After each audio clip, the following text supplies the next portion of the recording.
It's not horrible.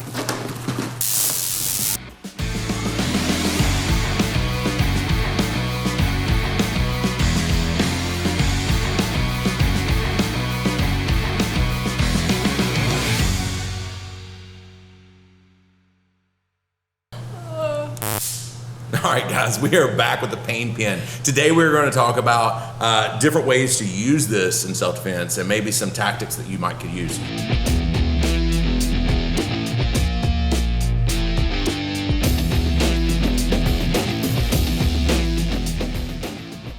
So if you remember the last video that we did on this, we had it where Jentry started out with the pen in her pocket like you would in most cases. And Jada started out with it already in her hand, like maybe she was walking through a parking lot or in an area that maybe felt a little bit sketchy.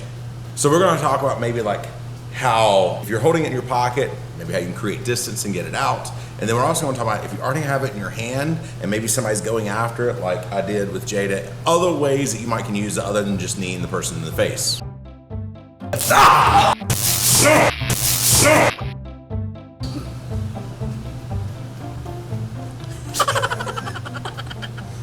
All right, so let's start here with Jentry. So she's got it in her pocket. So any self-defense tool that you do not have in your hand readily, you're going to have to be able to create space to pull out. So whenever she's doing this, she's going to want to stick out a hand to post as she backs up to retrieve the weapon. Okay? She has to maintain the space if she's going to retrieve the weapon, otherwise he's going to end up fighting her for it. The great thing about this is we can also apply the tactical L like we do for firearms. She can take a few steps back and then pivot, and that helps her create space as well as an angle that will make it easier for her to hit him with it.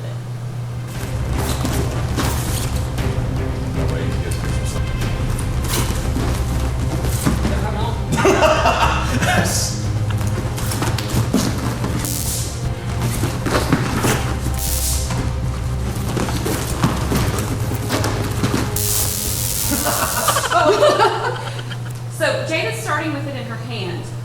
Whenever Brian came after me, he went straight for my wrist to control that arm. So Jada can actually take it and use that to get his arm.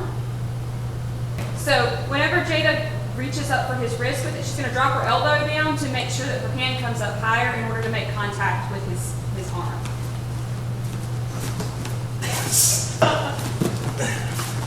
As you can see, it's kind of natural for an attacker to go 2-on-1 to the hand when they see something come out that may be a threat to them. They're naturally going to put both hands on that arm to try to control that arm. It's not horrible, but like I also was getting away from it before it became horrible.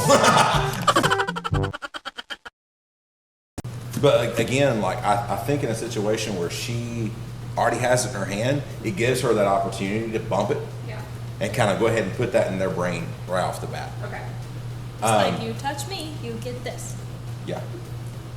So that's the one thing that I think about is actually good. And I've heard people argue that you should not do that. Mm-hmm. But my thing is, in that moment, is it's going to make some people just go like, oh, that's not the person, you know? Especially if someone's She's not looking the for one. an easy target. Right. You know? Yeah. We do know that most criminals look for easy targets. Most criminals don't look for, it's like, I want a challenge today. No. Yeah, so attackers aren't looking for a challenge. They're looking for an easy target, kind of get in and out as quick as possible, get the attack, get whatever they're trying to get, be it the person, be it their purse, be it whatever, it doesn't matter, the material object, and then get out of there. So their goal was not necessarily to sit there and have a fight and look for a challenge. I'm definitely pro kind of going like, not today. Okay, just to kind of show them. You didn't even use your voice. Back up. Back up. Yeah, back up.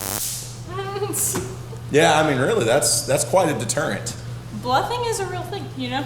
I mean, that's not even really just bluffing. I mean, that's like, back up or I'm gonna get you. All right, so remember that we are giving the pain pen away, and that will be on this coming Friday.